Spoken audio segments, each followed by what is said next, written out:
this book of Genesis. What does that come out? Chapter number 30. Genesis, chapter number 30.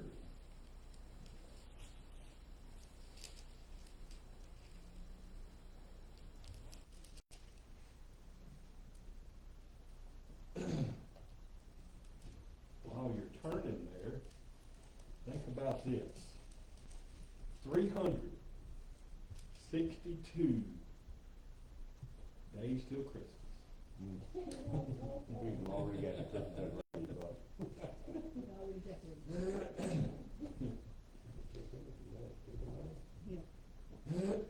Genesis chapter number 30. We'll start reading with verse number 25.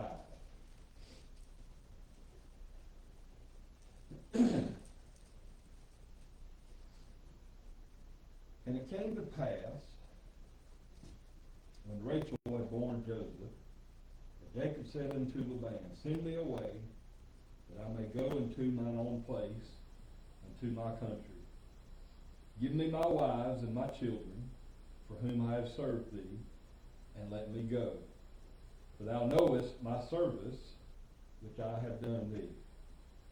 And Laban said unto him, I pray thee, if I have found favor in thine eyes, tarry. For I have learned by experience that the Lord hath blessed me for thy sake. And he said, Appoint me thy wages, and I will give it. And he said unto him, Thou knowest how I have served thee, and how thy cattle was with me. For it was little which thou hast before I came, and is now increased unto a multitude. And the Lord hath blessed thee since my coming. And now when shall I provide for mine own house also? And he said, What shall I give thee? And Jacob said, Thou shalt not give me anything. If thou wilt do this thing for me, I will again feed and keep thy flock. I will pass through all thy flock today, removing from thence all the speckled and spotted cattle, and all the brown cattle among the sheep, and the spotted and speckled among the goats. And of such shall be my hire. So shall my righteousness answer for me in time to come, when it shall come for my hire before thy face. Every one that is not speckled and spotted among the goats, and brown among the sheep, that shall be counted stolen with me. And Laban said, Behold, I would it might be according to thy word. And he removed that day the he-goats that were ring-straight and spotted, and all the she-goats that were speckled and spotted, and every one that had some white in it, and all the brown among the sheep, and gave them into the hand of his sons. And he set 3 days' journey betwixt himself and Jacob. And Jacob fed the rest of Laban's flocks.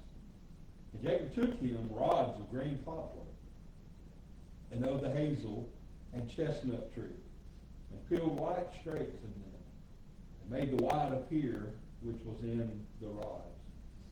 And he set the rods which he had peeled before the flocks, in the gutters, in the watering troughs, when the flocks came to drink, that they should conceive when they came to drink. And the flocks conceived before the rods, and brought forth cattle, ring-straight, speckled, and spotted. And Jacob did separate the lambs, and set the faces of the flocks toward the ring-straight, and all the brown in the flock of Laban. And he put his own flocks by themselves, and put them not unto Laban's cattle. And it came to pass, whensoever the stronger cattle did conceive, that Jacob laid the rods before the eyes of the cattle in the gutters, that they might conceive among the rods. And when the cattle were feeble, he put them not in. So the feebler were Laban's, and the stronger Jacob's. man increased exceedingly, and had much cattle, and maidservants, and men servants, and camels, and asses. Now, this has always been a interesting story to me of how that, Jacob took all of these animals and he did these things with the wood that we read, and how that the cattle and ox and all these things, how they bore offspring with these ring strength and these spots and all these different things. And I don't want to get off into all of that tonight, but the main thought that I want to look at just for a few minutes this evening is verse 29 and 30. He said unto him, Thou knowest how I have served thee, and how thy cattle was with me. For it was little which thou hadst before I came, and it is now increased unto a multitude. And the Lord hath blessed thee since my coming. And now when shall I provide for my own house also? He wasn't bragging in himself, but he was stating facts that since he began to take care of Laban's flocks, that they had only grown. They've only increased. That Laban's prosperity, for lack of a better word, had only grown. Things had gotten better since Jacob had been there. And I know sometimes that, when things start going good, I think about jobs I've had, I think about churches I've pastored, that, things were not the best in the world at the beginning. But God blessed, and they grew. The company I worked for, one in particular, began to just blossom, so to speak. Things were getting better. And it wasn't because of me, it was because God blessed what I was doing. And there's a difference, again, in bragging about something and stating facts. And yet we can state facts and do it in the wrong attitude and be wrong. But Jacob wasn't bragging in himself. He was just reinforcing the fact. And what he was saying was, what he was trying to get across to Laban was, look, I've helped you grow all of your herds and all of these things, and now I need to start taking care of my own family. And I want to leave. And yet Laban we would say he begged him to stay. He said, okay, I'll stay for a while longer if you do this. And he said, this is what I'll do. I'll take all the brown, I'll take the ring straight, I'll take all the, and those will be mine. And if you find anything other than those in my flock, then you can say I stole them, or they were stolen. They're not mine. And probably, the Bible doesn't tell us a whole lot about it, but probably there wasn't very many that fit his stipulations. There probably wasn't very many that were speckled and spotted cattle. There probably wasn't very many that were ring straight and all of this. Probably wasn't very many brown. I think Jacob was looking at not the natural side of things, but I think he knew and understood that God had been blessing and that God would continue to bless him when he started his own herds. And he agreed to that. Laban agreed and said, okay, and it just seemed like that from that moment until the end of where we read, that there were more that fit that fit Jacob than Laban. There were more spotted, more ring straight, more brown, all those things. And Laban's crop, his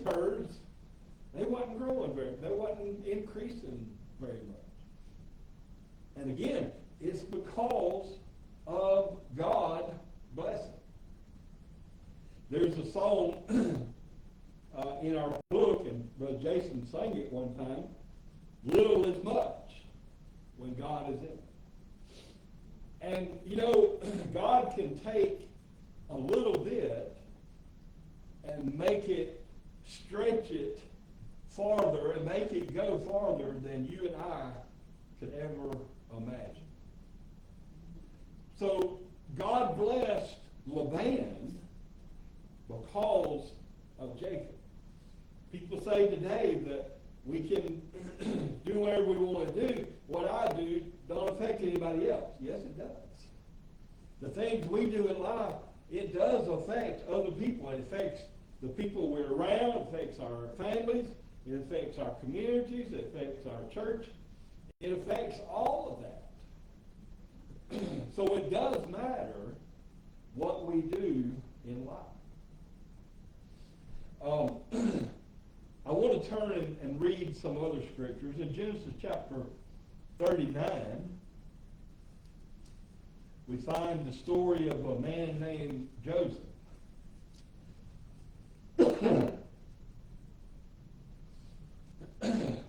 And in verse 3, Genesis 39, he said, and his master saw that the Lord was with him, and that the Lord made all that he did to prosper in his hand.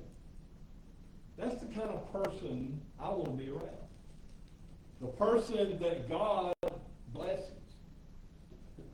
Because of, not because of who they are, not because of where they are, not because of their position, but because they're living for God, because they're doing what they're supposed to be doing.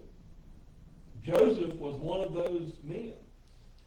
We know the stories of Joseph. We know how that, Potiphar's wife tried to, or she did accuse him of misconduct, and it wasn't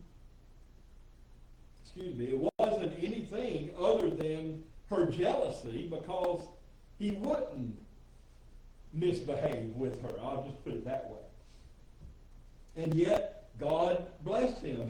His master saw that the Lord was with him and that the Lord made all that he did to prosper in his hand.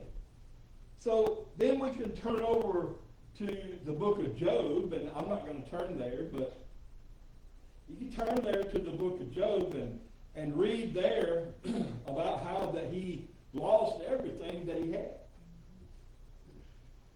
It wasn't because Job was misbehaving. It wasn't because Job sinned. But then when he stayed true to God through all those things, God blessed him with more than he had in the beginning. So those things are something that we ought to look to and read and study and understand that God will do the same thing with us.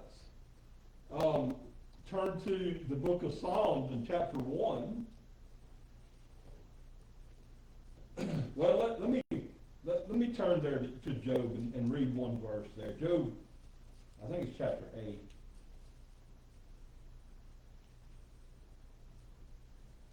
Job chapter 8, verse 7.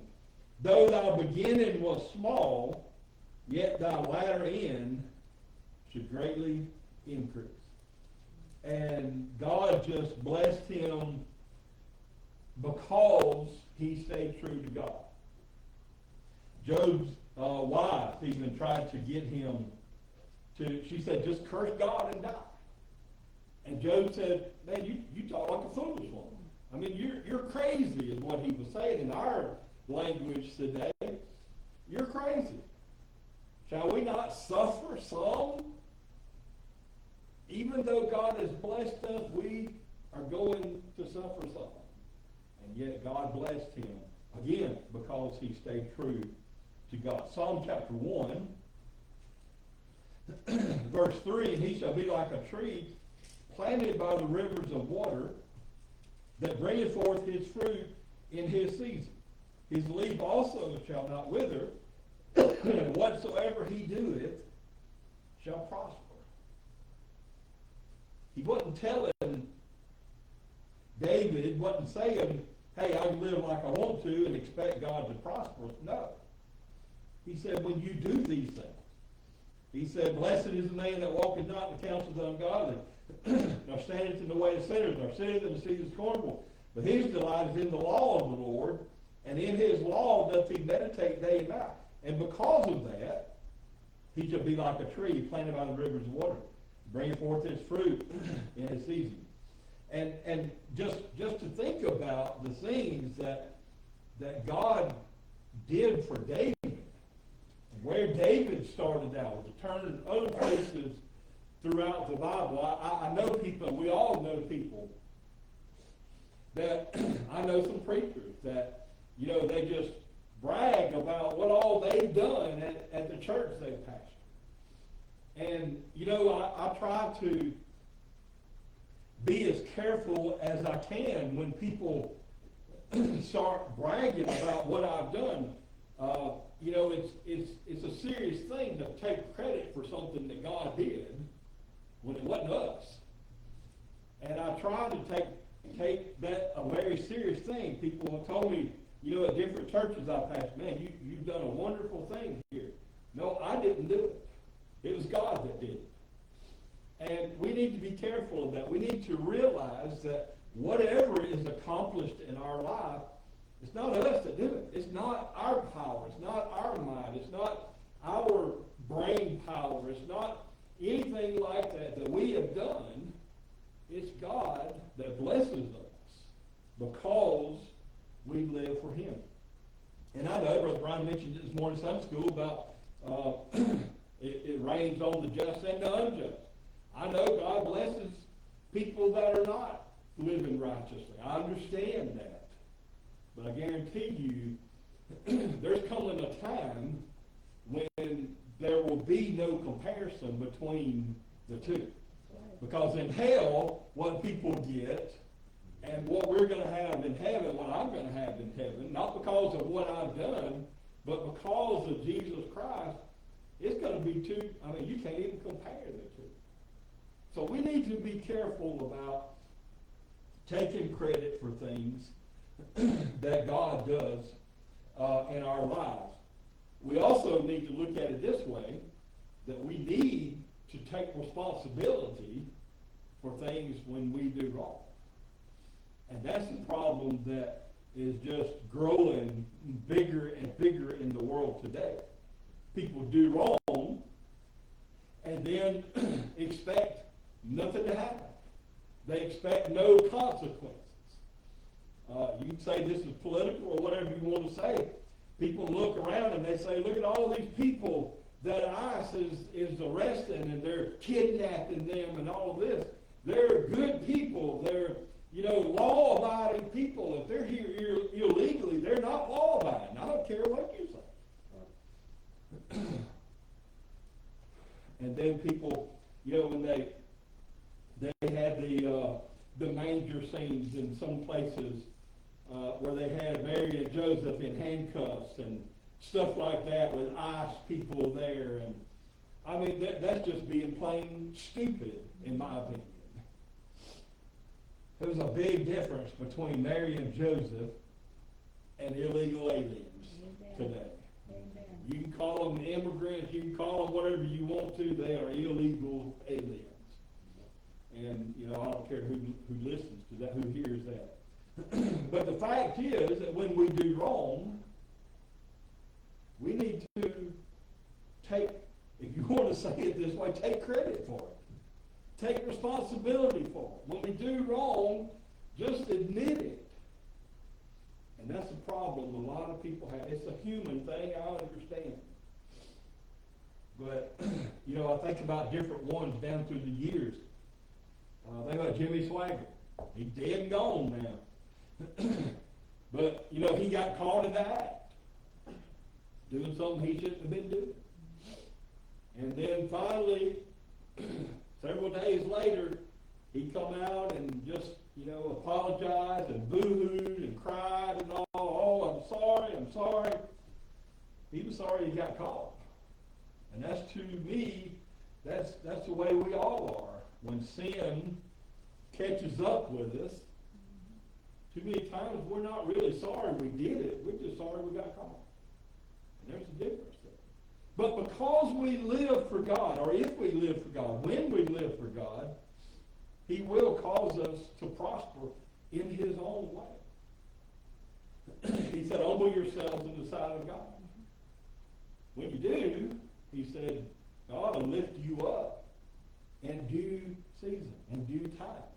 That don't mean that if you humble yourself, God's going to automatically just right then and there lift you up. No, in due time. That means in God's time. When God sees fit, when God knows it's the best time. There's been, a lot of things have happened this past year. A lot of good things have happened, and a lot of bad things have happened all over the world. But it's like David said, never seen the righteous or his seed begging bread. I know that's not the exact words, but God's going to take care of His people. And He will bless us when we serve Him, when we live for Him. You look at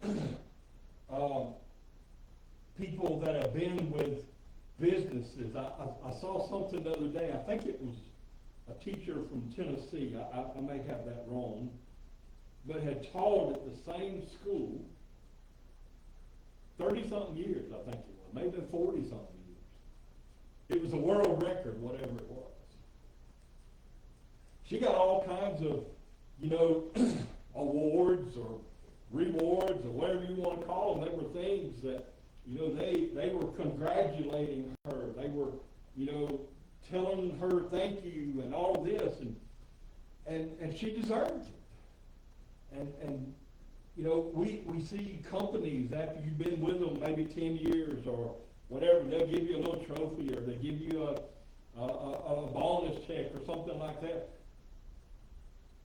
We ought to be able to say, at the end of our life, however long that is, that we stayed true to God from the moment we got saved to the time we died. That's something to brag about. Not because we are somebody, not because we did it and it was easy to do. No, it takes God to help us to be able to do that. But when we live for Him, when we serve Him, He will cause us to prosper. I'm not preaching a prosperity gospel, as they call it today. I'm not saying if you give $1,000 to the church that God's going to turn around next week and give you $10,000 back. That's the way a lot of those preachers are, and some of those big mega churches and all. Some of the small ones too. Now, I told y'all this story before. I'm pretty sure I worked with a guy that was a Pentecostal or something preacher like that, and he was telling me one day, he said, man, I dread going home today. I said, why? He said, because I got to go tell a certain family that it's their week to pay my light bill or buy my groceries or something. I said, what in the world are you talking about? And that's what they did. It was his church. It was his church building. And every month they rotated. He made the members pay for his food, pay for his utility bills and all that. He assigned them what they were to pay each month. I wish I could do that. But it don't work like that. God's not going to bless that. Yeah, He might bless that here in this life. But there's coming a judgment. I think He's going to stand. I know He's going to stand if He's saved. He's going to stand before God and have to answer for all that. I'm going to have to stand before God and answer for every message I've ever preached. I believe this too. I'm going to have to stand before God and answer to Him for every message I didn't preach that I was supposed to preach. There's been a few of those along. We're going to have to give an account of that. Wouldn't it be better, though, just to serve God now and let him bless us. He's going to bless us here, but even more so in the life to come. And I know he says, lay not up treasures on this earth. You know, I understand all of that. We're not to lay up those types of things just to have them here. Those things are going to go with us through eternity, or to eternity. So, Laban realized that because of Jacob, and Jacob told Laban, and he realized that God blessed Laban because Jacob was there. Not because of who Laban was or that anything else, but he blessed him because of Jacob. So tonight, I won't ask for a song. We'll close the message here in just a second.